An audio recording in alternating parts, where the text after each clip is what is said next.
society has told you this doesn't bring you a lot of money, doesn't give you a certain reputation. Nowadays, especially in the Western world, we really attach our reputation value based on what we're doing, as in like income, as in like doing a job. This is not what it's supposed to be when you really try to follow your intuition. The thing is that no one is going to tell you that you need to take care of yourself, because you need to make the first step. You need to make the first step and say, hey, this is maybe what I want to do. Distinguish between when you follow your intuition. Is it a goal that I want to strive out of desperation, or is it a goal that I want to aim of inspiration? Hi everyone, welcome to my YouTube channel. My name is Rian and I'm talking about female health, feminine energy, and intuitive life decision makings. We will talk about how you can trust your intuition, and I will start here with this analogy, and it says, in life, we can't always control the first arrow. However, the second arrow is our reaction to the first. Second arrow is optional. So what does this analogy mean? You see, when you walk through life, you encounter joy, but as well as pain. Those external events, such as a heartbreak or loss of a job or loss of friendship, is just unavoidable, and you just have to deal with it. This is what refers to the first arrow, that life happens to you, and as in the second arrow is how do you deal with your emotions once those circumstances, external events are happening to you. To know how you deal with it and also ultimately can follow your intuition, we need to first see what actually caused this negative feeling, those negative emotions in the first place when life happens to us. For that, I refer to a book that I have recently read of Joseph Nguyen, Don't Believe Everything That You Think. And he states that our perception is what causes us to feel negative emotions. Each of us, we have our own lens of how we perceive things that is going around in this world. It can be so vastly different even though you're sitting right next to the person. One example for that was when I had last year a very stressful phase in my life due to work. I met up with a friend in a cafe. We ordered exactly the same drink and I was really looking forward to meet up with her. But when I was there, I was not fully in the present moment because I felt I really needed to rush back to my work once I have finished having a conversation with her. And I remember that she was really fully there, talking to me, asking follow-up questions, really showing non-verbally that she was engaged into our conversation. Really couldn't give back this energy because I just didn't have the capacity of doing so because my mind was just all over the place. This really actually ruined the perception of us having this quality time together because it was just really a mess in my head. And you might say, oh, these can be some external factors that can influence as well the way we think or perceive the world, because in my situation it was due to work and maybe my friend didn't have anything stressful going on in her life.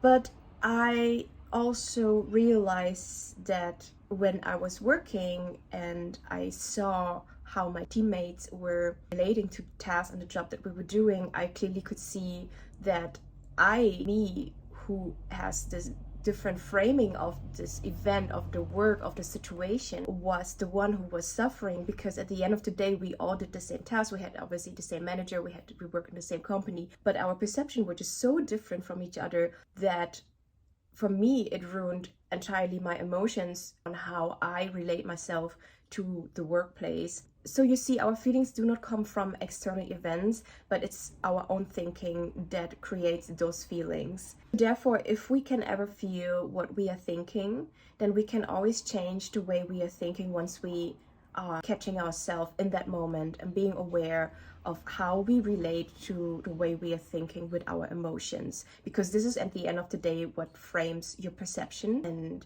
how you experience life. The most paradoxical and interesting thing about thinking, or trying to limit your thinking, because thinking is happening whenever you are encountering with negative feelings, is that you do not have to do a lot about it. You just have to be aware of it.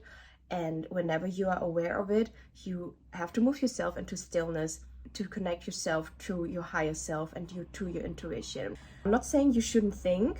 You should have thoughts. At the end of the day, if you want to make a decision in your life, and this is also based on neuroscience, right? If you want to make a decision in your life, then it's always based on feelings, because everything that is coming up rationally In your mind, this is all just rational information, but those rational information not give you a better feeling once you have made a decision about a certain thing that has been stemmed from your intuition, if you know what I mean. So it's very important that you follow your intuition, and you need to see the difference between thinking and thoughts. Thoughts are connected to your intuition, and thinking is something that you put a lot of effort into. If you're thinking, a lot of things have been driven you to do so by external events. So all of those external drives, they make you to feel more stressful about certain things because you think too much. They make you feel restricted in the way you want to operate things and the way you want to fulfill your dreams. Because each of you had those childhood dreams of what you want to become when you grow up, but then eventually drop that dream because maybe society has told you this doesn't bring you a lot of money, doesn't give you a certain reputation, because nowadays, especially in the Western world, we really attach our reputation and value based on what we're doing, as in like income, as in like doing a job. And this is not what it's supposed to be when you really try to follow your intuition. So again, if you try to really follow your intuition, you have to become into this non-thinking state. And to be in this non-thinking state, you really need to detach yourself every day for a certain amount of time from all external noises, from all external opinions, from all what's going on in the world. Because then when you get into this meditative state, it doesn't matter if you do journaling, go for a walk, do meditation, or if you do yoga, breath work, whatever that is, where you really connect to your body. And you can also shut off all the external information that contributes you to subconsciously think in a certain way that you may feel not be attuned with. So what you need to do is that really be disciplined about it. Take 15 minutes a day, do the meditation. For me, meditation clearly helps, because when I was really in the stressful phase of my life last year, having a burnout and eventually also chronic illness, I really questioned a lot of things, how I should really deal with my life. See, so for me it was very important to really take my time and to really go into myself to see what do I want out of life. When I did so, I also felt a chunk of guilt inside of me that I have take the time to really trust myself and how it is to listen to my inner voice. But it shouldn't start like this in the first place. You really need to take care of yourself in order to know what you want. You need the time, you need to be patient, and you need this energy. You need to gather that energy to know what you want. And no one is going to tell you that you need to take care of yourself, because you need to make the first step. You need to make the first step and say, hey, this is maybe what I want to do. You know, distinguish between when you follow your intuition. Is it a goal that I want to strive out of desperation, or is it a goal that I want to aim out of inspiration? A goal out of desperation is something that you do because you want to achieve another goal. These are basically means goals. It means they have a mean to an end. They are not the end goal. So let's say you're working in this company, you earn really a lot of money, you have your security, your stability, and whatnot.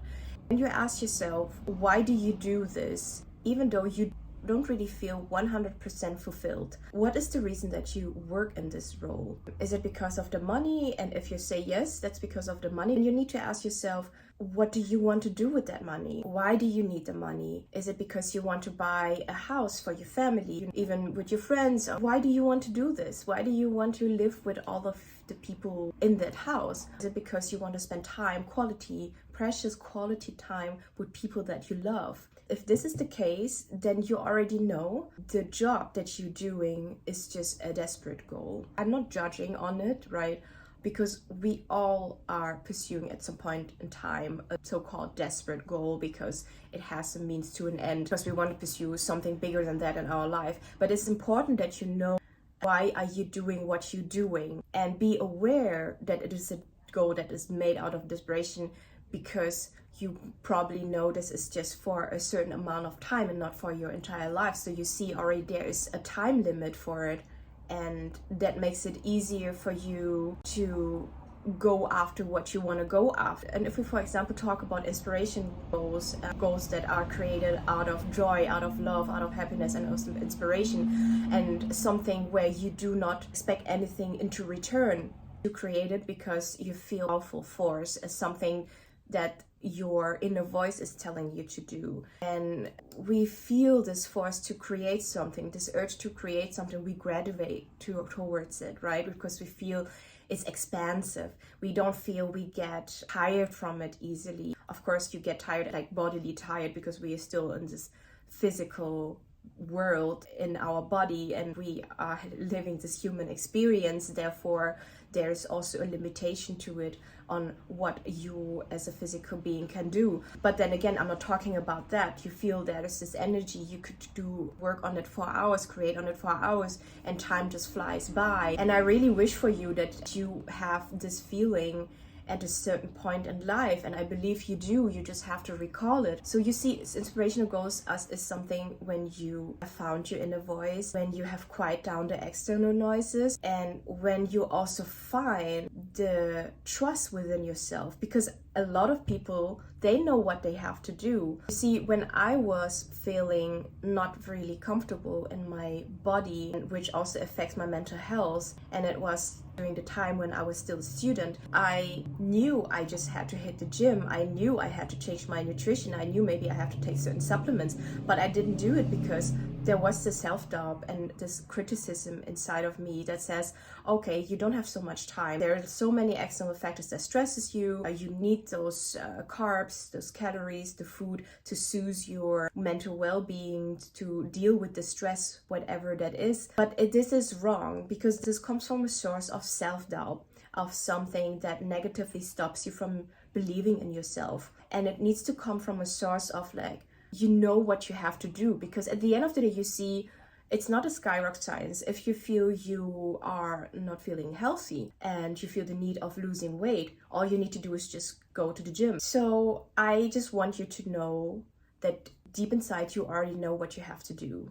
You just have to trust yourself. And to trust yourself, you really need to find your inner wisdom, your inner strengths. And that doesn't come from one day to another. I'm not telling you, okay, you now sit 15 minutes just by yourself and all those guidance will come to you. You really have to be patient with yourself and go within yourself in the first place, to know what you want in life, to know what your purpose is, to know what you want to create, to know what you want to share and contribute back to the society. So how do we know when we can trust our intuitions once we have those voices inside of us? You can only trust your intuition whenever you are in this meditative state or in silence. So when your mind is in the present, when it doesn't go into the future nor into the past. Because guess what? Our mind is manipulating us whenever we go into the past, and it's telling us of our past experience, what is possible and what is not. You want to do things that are possible, but something that you have not experienced yet, because that's where growth lies, right? So you need to focus on the present and go within yourself, ask yourself, what is that what I want to do when there are no limitations? Because honey, I really wish for you that you will face unlimited possibilities. I believe in you that you can do it. I believe in you that you can overcome your fear, overcome your doubts, and strive for what is meant for you. Practice some self-love, go for a walk, research on what are you eating. Are you eating healthy? Are you surrounded by a good environment? I'm talking about people that are talking positively to you, that are believing in you, that are standing behind you no matter what you want to do, that are reminding you to achieve your goal. Also see, do you do enough exercise? Do you move enough?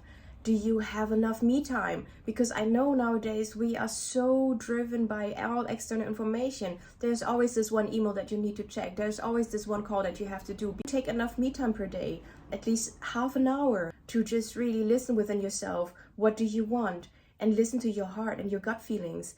Don't underestimate your gut feelings, because the gut feeling is something that tells you even how to make your decision. It's not your rational mind that tells you how to make certain decisions. It's really your gut feeling.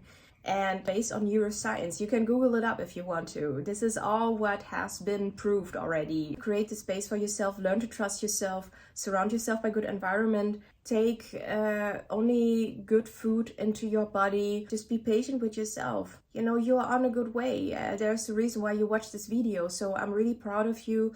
Be proud of yourself. I hope that you will always feel this emotion of love, and that you can also establish that for yourself and you are not dependent on someone to tell you that you're being loved. I wish you an amazing day and I hope to see you next time, babes. Love you.